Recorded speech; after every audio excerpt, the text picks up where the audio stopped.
વાવ થરાદ તાલુકાના યુવા કલાકાર શ્રવણ વરદાજી સોઢાને અતુલ્ય વારસો એવોર્ડ 2025 થી સન્માનિત કરવામાં આવ્યા છે.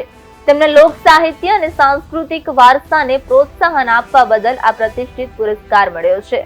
સરહદી તાલુકાના અસારા ગામના વતની અને એક ખેડૂત પરિવારમાં જન્મેલ શ્રવણસિંહ સોઢાને ગાંધીનગર ખાતે અતુલ્ય વારસો સંસ્થા દ્વારા યોજાયેલ કાર્યક્રમમાં નાયબ મુખ્યમંત્રી હર્ષ સંઘવીની અધ્યક્ષતામાં ગુજરાતની સાંસ્કૃતિક વિરાસતની જાળવણી અને જનજાગૃતિના કાર્ય સાથે સંકળાયેલા અતુલ્ય વારસો આઈડેન્ટિટી એવોર્ડથી સન્માનિત કરવામાં આવ્યું છે.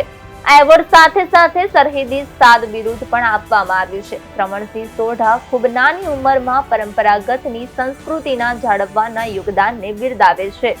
સરહદી વિસ્તારની અનેક રચનાઓ અને લોકોના પ્રેમ થકી પ્રેરણા મળી રહી છે.